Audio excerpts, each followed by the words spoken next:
Today I'm going to talk about price discovery, what's happening in the crypto industry and why it's happening in Japan. And also I will tell you the alternatives to that. So, where price discovery happens, to understand where price discovery happens, first you need to understand where volume is happening. And volume is happening in Japan. From primary sources, you have that 50% of all the money moved on perps, it's on Japan. And if you count it with IP tracking and so from different services, you get a floor of 73%. Now, if you get just the centralized exchanges, the numbers goes to more than 80%. So if you have 73%, which as I say, that's the floor of dollars moving in Japan, right? You could argue that the dollars that are moving outside Japan are at the very, very least 2.7x more intelligent than the dollars that are moving in Japan, which has a very, very low probability of happening. Most, if not all, of this volume it's happening on matching engines that are in the cloud in Japan. And this is a massive disadvantage because you don't allow professional traders to connect wire to wire with FPGA chips, for example, or other things that quant shops have. So you are not allowing the best infrastructure in the world to come into perpetuals market, which is something that you don't want because they did it like this for a reason in New Jersey. So the second thing that they lack is verifiable ordering. Well, normally when we trust in a DEX that's in a blockchain, right? We trust them because it's more or less transparent. You have to pay gas, that's verifiable on the chain in the case of Ethereum.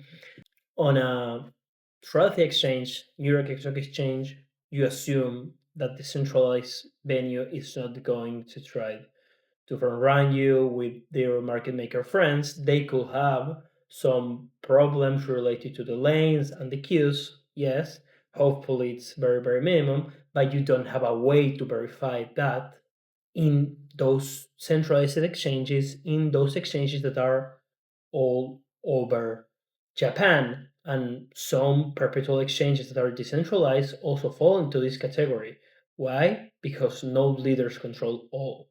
So, how can we make those outsider dollars more powerful? And the question is, why do we want to make those outsider dollars powerful? And how will be the process? Well, basically, those outsider dollars, right? So, let's say US liquidity or all over the world liquidity should concentrate, in my opinion, in New Jersey because they already have the best infrastructure and the best liquidity in the world. They have the best wiring. They have data centers, co-location services, specialized quant shop that can just migrate their technology to trade on crypto. So oracles, you have OTC desks that could do deals, right? And in no time. So you have all of an ecosystem that has been spinning up in New York probably for the last 34 years, if not more, because much of the liquidity has been building before the First World War, right? And you got to understand if a venue can receive this technical infrastructure, this can trade with all of those desks, can get Oracle information from the Nasdaq, from the NYSE, from Miami Stock Exchange, and can also provide a verifiable ordering technology so no one has to trust them. I think that's a way to make outsider dollars much more intelligent than insider dollars, which insider means Japan, right? Onshore means Japan here. We are in a crazy video. And also, if volume starts increasing in that venue that should run in Japan, that basically means that the 2.7 number that we're chasing will also start to go down. And this will benefit retail traders. This is not just that will benefit those quant boutique shops that are trading there in New Jersey and they are sucking up liquidity from. No, this will basically help retail traders. This will get closer, tighter spreads, deeper liquidity, and a more transparent way of trading perpetuals in crypto. We all remember what happened on 1010 too.